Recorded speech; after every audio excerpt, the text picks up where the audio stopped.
Good morning, Unity. I want to speak today about what I call the internet of the heart.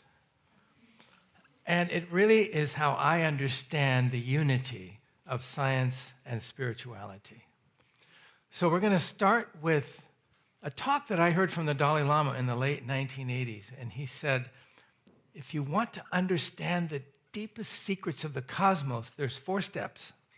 We all like, stepwise little methods. He said, first, explore the outer visible universe.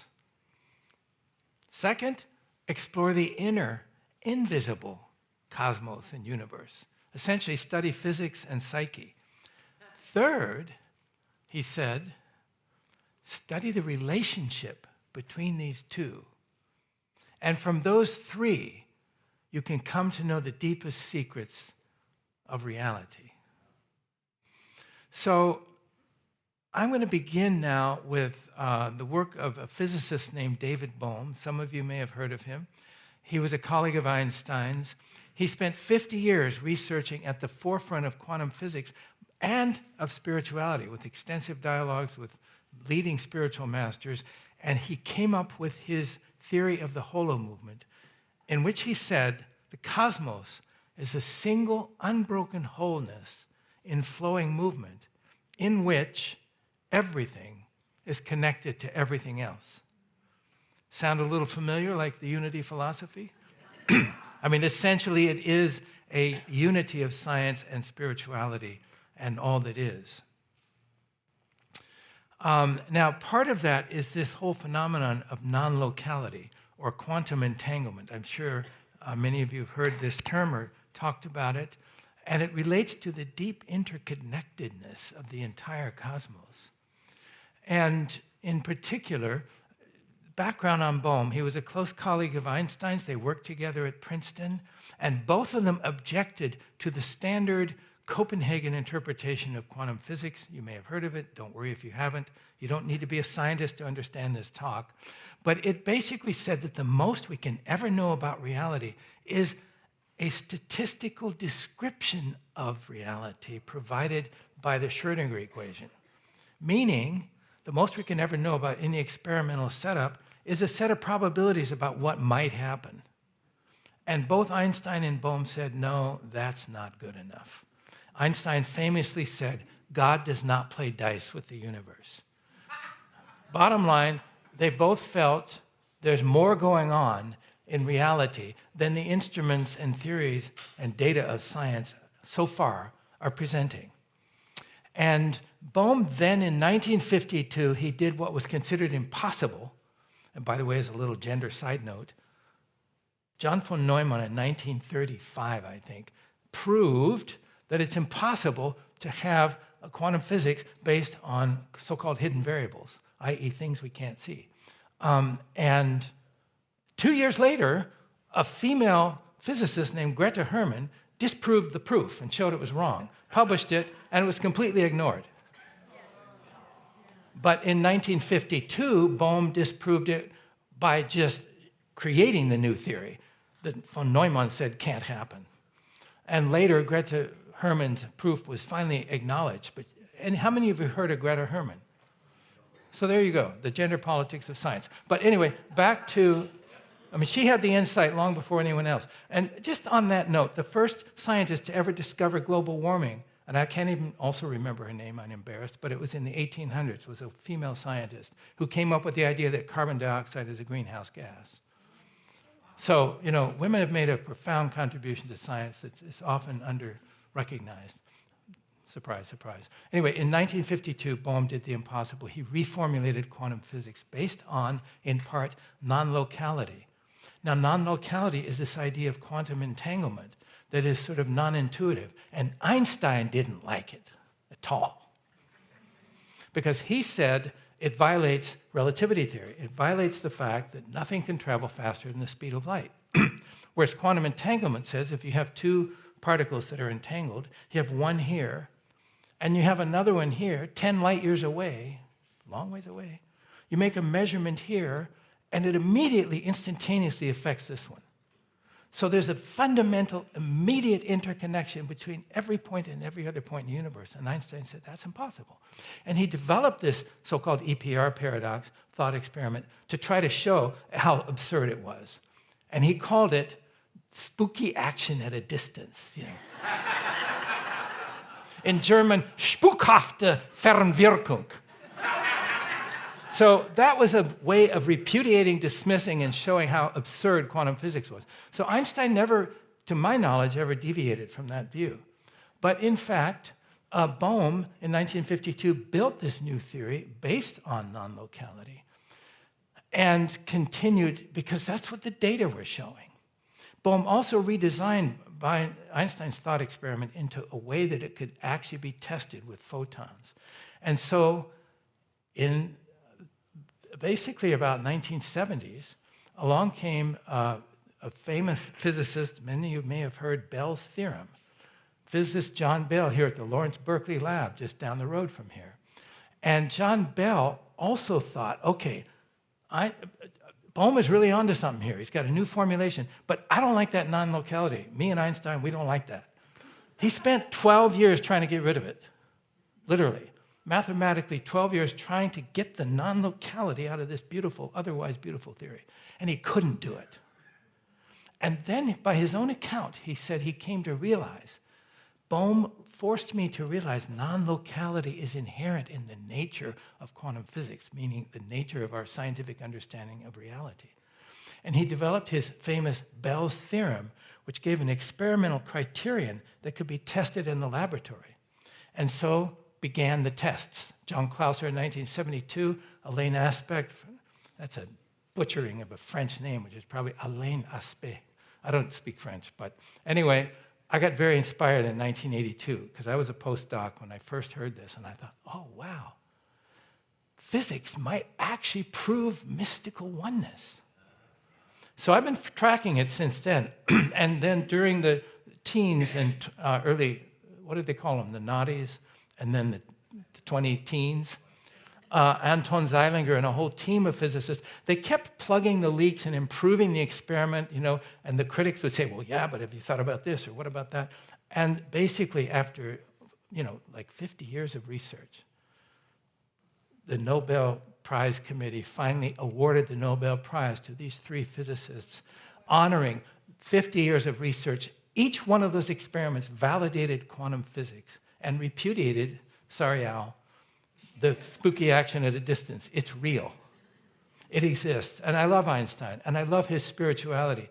But it's a very important lesson that we must all be careful of, because Einstein himself was trapped by his own theory. This is the fundamental limitation of the human mind, and another whole talk. It's the fundamental place that science is now stuck in. And I'll just give you my one-sentence summary of it all, starting with Descartes, who said, I think, therefore I am. And the current condition of science is, I think, therefore I am stuck. And this is really true, because there is a deeper epistemology of the human being than just this part of the body. We have to expand into the full epistemological, utility and majesty of the human being. So really getting, and Bohm summarized it well. He said, thought creates structures and then pretends they exist independently of thought. So we build a little thought cage and we move in, and then we treat it like those walls of the cage are made of, lead and gold and concrete, and we never leave. This is the blind spot of the human mind. It's not just in science. It's a limitation of the human mind. And we need to grow beyond that. As the Sufis have a beautiful saying, understanding, the inability to understand, is true understanding. Oh, anyway, so back to Bell's theorem. So Bell's theorem really gave a way to test this.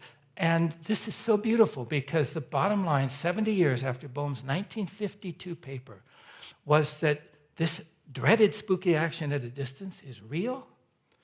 And it is, in fact, the foundation of today's second quantum revolution, is the fact that this fundamental interconnection.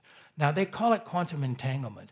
I stand here today and say that's a complete misnomer. It's not a tangle. The very use of that word implies separation and a collection of objects. But as Thomas Berry famously said, the universe is not a collection of objects. It's a communion of subjects. It's an interharmonious, glorious, orchestrated communion of oneness. And so the term I like instead of quantum entanglement is Thich Nhat Hanh's term, interbeing. We inter-are with one another. Every being inter-is with every other being. So it really should be called quantum interbeing.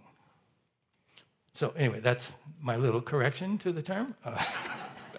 But in my view, this particular set of experiments constitutes the closest thing we now have to essentially scientific proof, i.e. validation, because you can never really prove anything, but you can validate it, scientific validation of the inherent oneness of the entire cosmos. So, it's a very profound advance. Now, just a little bit more about David Bohm, who's a remarkable pioneer of science and spirituality. As I said, he had intensive, deep dialogues with spiritual masters like Krishnamurti. Some of you may be familiar with some of those writings down at Ojai. He did that a lot. And also with the Dalai Lama in his deep quest to understand the ultimate nature of reality. And after 50 years of research at the forefront of both quantum physics and his dialogues with spiritual masters, he put it all together in his theory of what's called the holo movement. Holo meaning holographic or fractal, and movement meaning dynamism, constantly moving. And so this was the relationship between the visible and the invisible, kind of the Dalai Lama's little schema that I mentioned earlier. This was Bohm's answer to step 3. What is the relationship between the visible cosmos and the invisible cosmos? And it had what he called the explicate and implicate orders. I'm not going to go into detail about that right now because I want to keep moving to kind of the juiciest part. We're getting there. He also took the matter and energy. You know, most of science is formulated in terms of matter and energy. And then, of course, Einstein unified those beautifully with his famous formula, E equals mc squared. Right? So he's bringing energy and matter are two forms of the same thing. But Bohm said, no, there's a third foundational, fundamental element, and that's consciousness. And so it's matter, energy, and consciousness. And as he said, each of those enfolds the other two. So it's kind of a tripartite model, a foundation, building blocks of reality. So consciousness is fundamental. Now you have to understand, he was saying this back in the 60s and the 70s.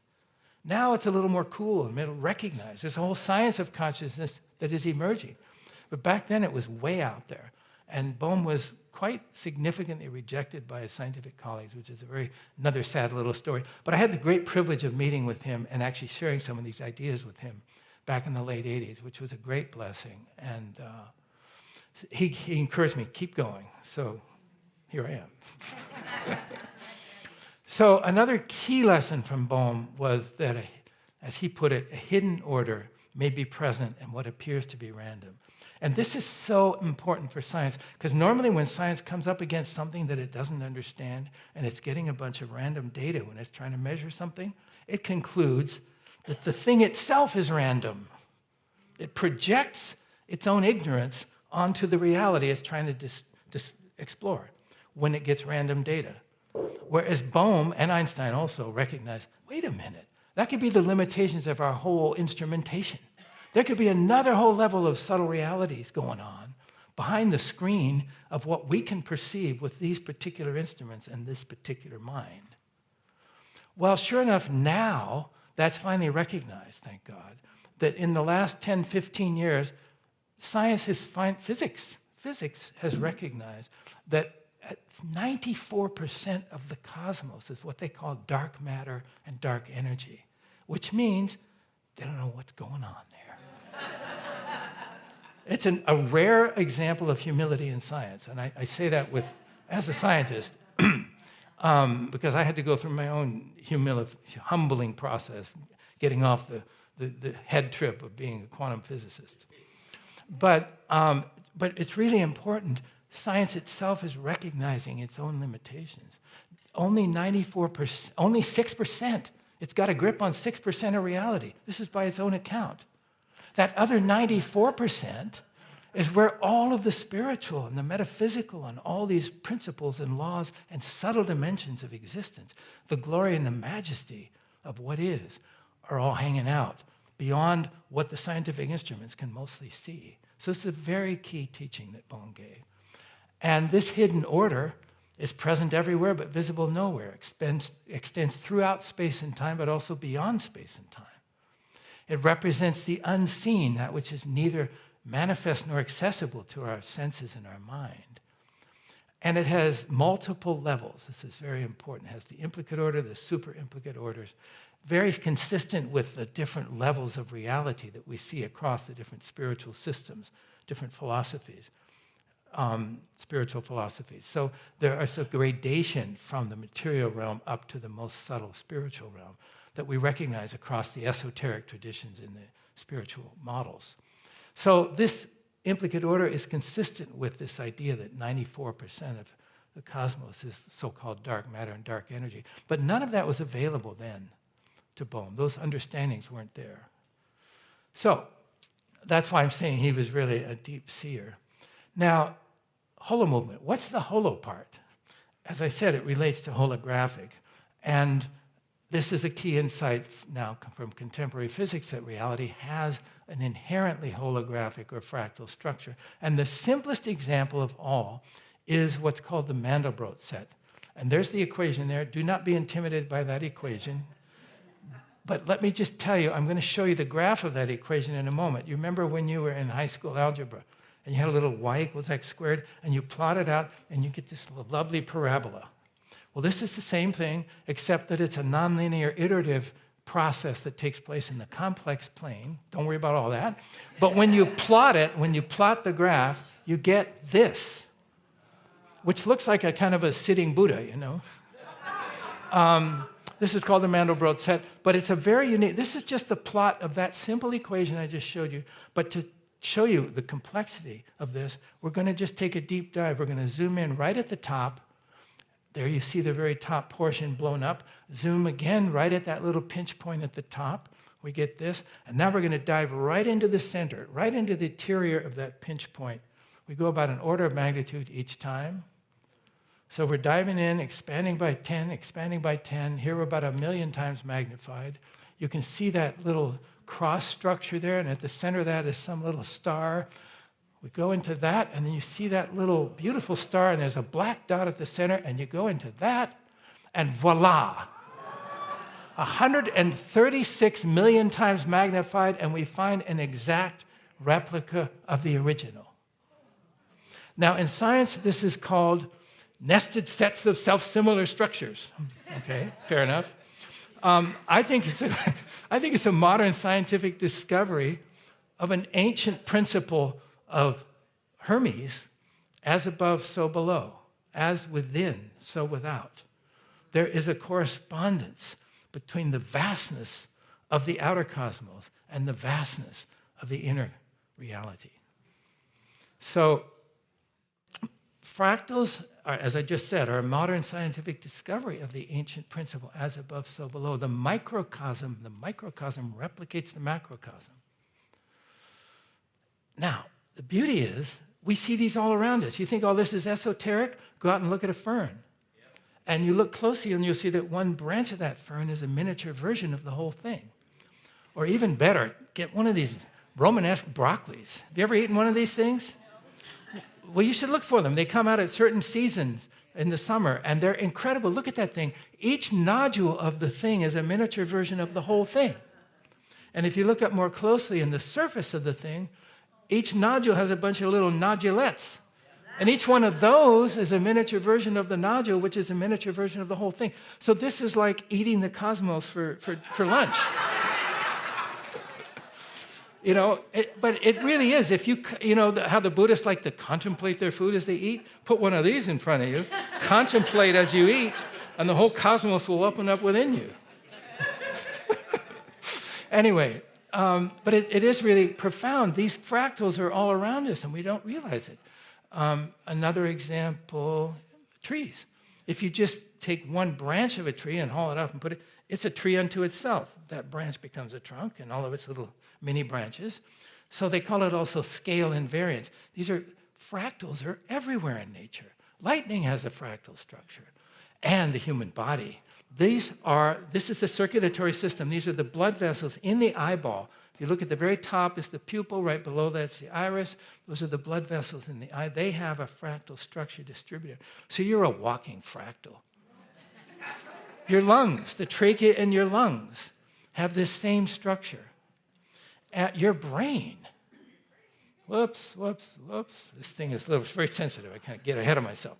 Okay, on the left side, those are neurons in the brain. The scale here is a few microns. On the right side is astrophysicist conception of the entire cosmos. Structurally similar. Sure enough, if you take an electron microscope of your own body and blow it up, you're mostly empty space, right? Right. And so you're mostly empty. You look a whole lot like the cosmos, little points of light here and there with vast nothingness in between. So now, everything I've said so far is fairly well-accepted science. I mean, the Nobel Prize was given, for that discovery and all of that. But now I'm going to take a little leap that's a little bit beyond sort of recognized mainstream science and suggest this.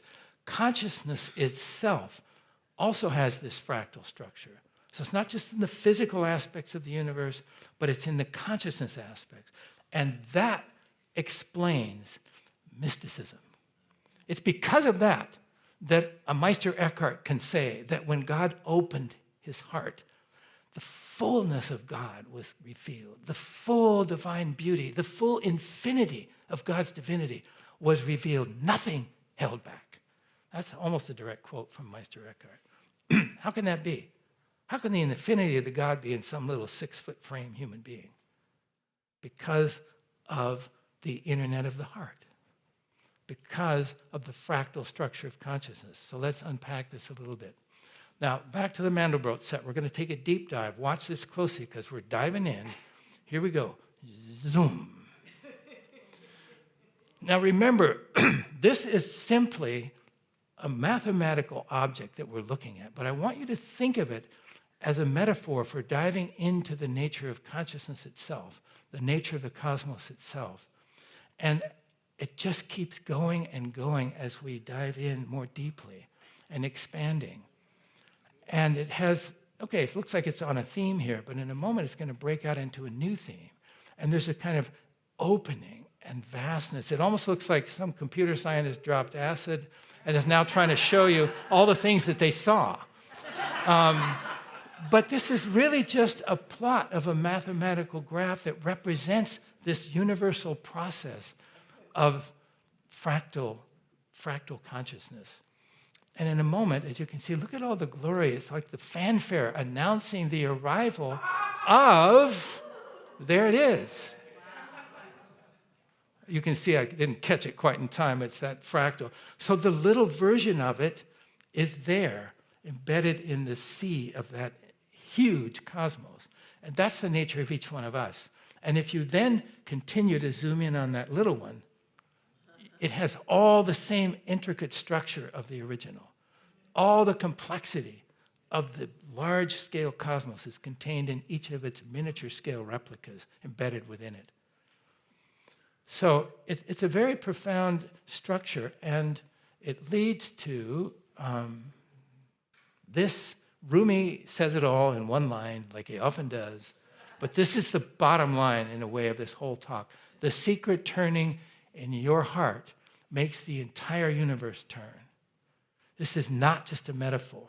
This is an ontological reality. The deepest truth of who we are is none other than the deepest truth of the entire cosmos. It's one process, one being, as Plato said. And that being and its fullness lives in the depths of your being. Now, just to kind of flesh this out a little, here on the right-hand side, you see the mathematical process that we just saw with that fractal. Out of the set of all possible mathematical formulas, we pick one, z equals z squared plus c. We plot it out in full, and we get that beautiful, incredible fractal diagram that we just saw mathematically. Well, I want to assert that the creation works the same way. On the left-hand side, out of the set of all possible spiritual possibilities, the infinite spiritual possibilities, we take one spiritual seed, and out of that seed, we bring it into manifestation, and we get a whole vastness on this plane. And this is what the Bhagavad Gita says, for example. Krishna, God is in the form of Krishna, right? You probably all have heard of the Gita a little bit. God is the charioteer of Arjuna, and God proclaims, I am the original seed, the bijam of all existences. I am the origin of everything. From me all proceeds. My eternal seed is found in every creature. It all comes from this seed. Okay, that's from the Eastern tradition. Western tradition, same thing. John's Gospel. In the beginning was the Logos, the Word, the seed. And the Logos was with God, and the Logos was God. And through the Logos, all things were made.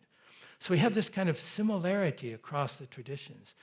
And so putting that and applying it to all the religions, this is sort of how I conceive of the kind of esoteric infrastructure of the major religious traditions. We have the highest level here, the absolute plane, the Godhead, the Dharmakaya in Buddhism, the Brahma Nirguna, the Ein Sof in Judaism. They all different names for the same ultimate absolute reality. And then that emanates into the kind of the plane of divinity. And these are non-material esoteric structures of consciousness or light, if you will. So we have the Christian Trinity. We have the Hindu Trimurti, another Trinity. We have Allah and the 99 names in Islam. Or we have Sambhogakaya in Buddhism. So we have these different, the Sephiro in the Jewish Kabbalah. And then each one of those further is refracted down into manifestation and becomes like a ray in the spectrum of spiritual traditions from the Godhead to humanity through different revelations. So this is how I understand the kind of the unity of the world religions. And I want to just take a moment and honor the unity tradition and the unity church for recognizing that, for upholding that. One way I think of it is sometimes is that the religions are the great spiritual treasures of humanity.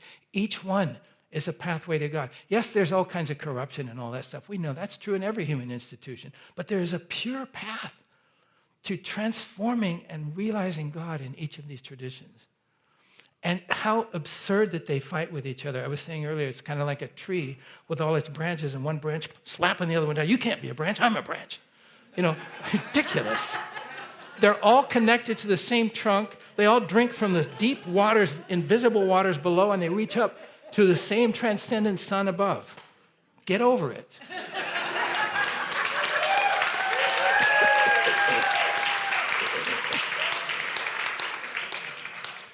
So one way to understand all of this is from an ancient principle, mystical image that the ancient mystics in India, in Hinduism and Buddhism came up with to try to explain, to kind of portray this in a metaphor. And it's called, what they came up with was called Indra's net. And here you imagine that the entire cosmos is this vast, infinite lattice of all these different jewels, each one of which, when you look in the facets of one jewel, you see all of the others reflected there. It's beautiful, isn't it? Very simple idea. And then if you look into one of those reflections closely enough, you'll see all of those vast jewels reflected in that reflection. So it's worlds of infinity within worlds of infinity, kind of like that broccoli, right? Same idea. Now, if you take Indra's net, I did a whole thing on graphic AI to get it to do this, and this is the best I got it to do. Now, maybe I'm not that good at it, but neither is it. Because it's so incredibly beautiful. But if you take Indra's net, that image of this vast array of jewels, each of which reflects all the others, and you now add space and time. Adding space means you make them of different sizes. So you have some that are our size, and then you have some that are Earth size, planetary size, galaxy size, and all the way down to subatomic particles. So that's your spatial variation. And then you add temporal variation, meaning you get it all moving and whirling around. So you have this grand movement of all of these different jewels. Now, if you look in any one little jewel as it's cruising around in that, you'll see the entire cosmic dynamism of the whole universe replicated in miniature right in that jewel. And that is the nature of each one of us. Each one of us is a walking miniature galaxy. And we contain the full infinity of divinity right inside here, all neatly encapsulated. That's the truth of who we are.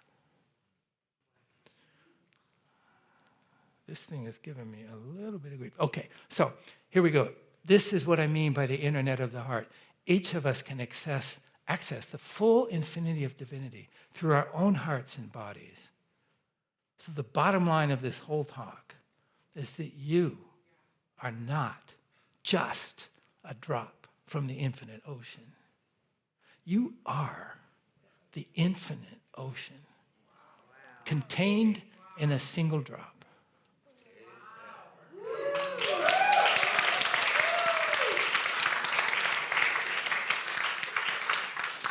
It's pretty cool, isn't it? It's kept me going for a long time.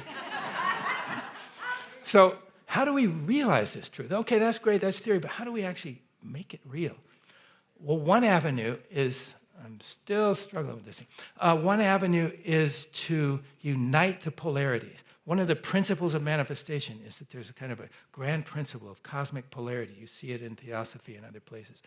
Yin-yang is a very good summary of it. So in yin-yang, and you can see here how I've done it, you have this duality of two, but each little circle there is another miniature yin-yang. So it's like a fractal yin-yang. It applies at every scale of manifestation. And in the Taoist tradition, the real secret of yin and yang is neither yin nor yang. Neither side ever wins out over the other. It's ridiculous. Think about it. The tides, they come in, they come out. If they keep coming in, everything gets flooded and drowns. If they keep going out, everything dries out and dies. The only way that life happens is with the balance between the polarities. The real secret is the union that transcends both. And that is this ecstatic congress that's inherent in the intricate interplay of key dualities or polarities. And there are many of them. Here's some examples. Explicate and implicate, the outer and the inner, the visible and the invisible, the microcosmic, the macrocosmic, masculine and feminine. And of course, that's a classic duality. And of course, there's the expression of masculine and feminine in terms of the human sexuality is one example of that. But there's an esoteric counterpart to that in the divine plane that is birthing divine realities. So there's the grand power of bringing these two together and giving birth to new realities. Matter and spirit, solar and lunar, temporal and eternal, form and emptiness. There's the Buddhist understanding, that duality. Sometimes it's bliss and emptiness. But that interplay between the two is what creates existence. So, and when you bring those two together, you realize the highest source and truth of that existence. And that's what Bohm meant by the Holo movement. So some examples of that. Well, this one jumped to Hermes, which is great. That's Hermes, the great, thrice great Hermes, Egyptian mystic, and the Western esoteric tradition, which is the unity of sun and moon. And then we have, in Tantric Hinduism, cosmic union of masculine and feminine that goes beyond duality into oneness. This is a depiction of a deity that's half male and half female. So masculine and feminine merge into one being. Ardhanishvara, Shiva and Parvati dissolving out of their tunas into a deity of oneness. And then from there, one continues and moves into, beyond gender altogether, into union with Brahman. And we see this also in the Western tradition in alchemy. Here's an example of alchemy where the masculine and feminine are united together in a single human being. And this is also expressed beautifully in the Gospel of Thomas. Many of you probably know this famous logion. When you make the two become one, the outside like the inside, the higher like the lower, so that a man is no longer male, woman no longer female, but male and female become a single whole. And then you shall enter in the kingdom. So this is a deep esoteric truth that is found across the spiritual traditions, including the African traditions and the indigenous traditions. Here's another expression of it in the non-canonical Gospel of Philip, one of the Gospels found at Nag Hammadi. Beautiful. None can be free unless they receive a power which is both masculine and feminine. And then that which is above opens itself to those we who are below, and we're invited into the interior. So there's an exquisite mystery that the union, bringing together the dualities, we enter into a portal, into a deeper mystical secret of existence. We see it also in the Kabbalah. The Bina and Chokhmah in their ecstatic congress give birth to all the lower Sephiro and all of creation. So, bottom line, this is all summarized by a Buddhist scholar, Ajit Mukherjee, who said, if you come to know the deepest secrets of the body, you come to know the deepest secrets of the cosmos. The human body is literally a miniature cosmos. And this is something that was understood in the esoteric traditions, particularly of the East. This is one model from Kashmir Shaivism. And you have these different levels of spiritual existence all contained and accessible through the human body. Here's another map of this esoteric structure. Now, neuroscience and the cutting edge of spirituality are beginning to meet, but there's a long ways to go. And the whole concept of the human body has traditionally understood in medical science as, the heart is, a pump, and the brain is a computer, and the joints are pulleys, and the kidneys are filters. I mean, it's not a car. It's so much more than that. And these maps and the esoteric tradition are now finally beginning to be recognized in Western understandings through work like, the Heart Math Institute, for example, important work, and Joe Dispenza and other frontier pioneers who are really moving beyond traditional understanding and beginning to map out the profound, glorious structure of the biospiritual majesty and miracle that is the human body, through which these things can be directly realized. This is another example of the body of light. Christ said, I am the light of the world, and you are the light of the world. And that's truly who we are. Hermes also said that long before Christ. So now to bring this to a close, across the traditions, this oneness with the infinite divine is found universally. So, in the Upanishads, Aham Brahmasmi, I am Brahman. In the Gita, we see the self in every creature and all of creation in the self. This incredible fractal inclusion. We see it, of course, Jesus, I and the Father are one. In Islam, on al-Haq, al-Halaj, who got the same treatment as Jesus did for that, executed publicly while he prayed for his executioners. And then the Psalms, be still and know that I am God. So the bottom line across the traditions is this. The inmost essence of the human being is none other than the transcendent essence of the divine being, whether you call it Dharmakaya, Tao, Goddess, Brahma, Great Spirit. So I'm going to close with this image of, published in front cover of Nature in 2014. This is actually a composite image gathered by data from telescopes of the nearest 100,000 galaxies to our own. And that little point you are here, that's the Milky Way galaxy. So that contains 100 billion stars all by itself, but that's just one little point in this thing. So this is 532 million light years across, okay? And even in nature, they actually said, it looks like, because each point there is a galaxy, and each thread that you see is the movement of that galaxy through space. And in nature, they actually said they're all converging on this thing that's that center object there that kind of sort of looks like a heart.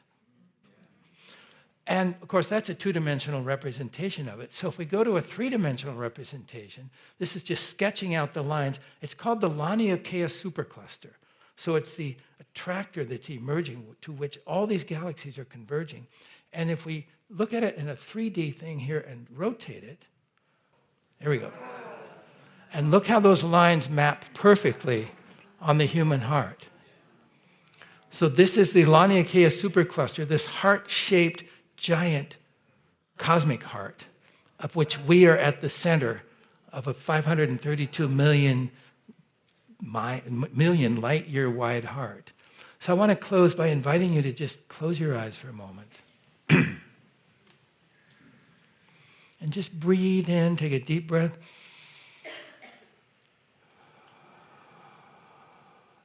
And just breathe inward to that inner heart.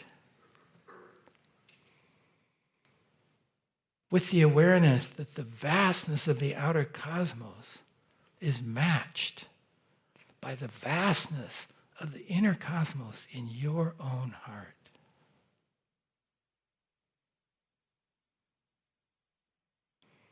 As without, so within. And that if you want to go to the deepest truth and source of who you are, whether you explore it outwardly like the scientist who goes out with telescopes, or you go inwardly with spiritual perception into the depths of your being, either way, you have to go through the heart. Thank you.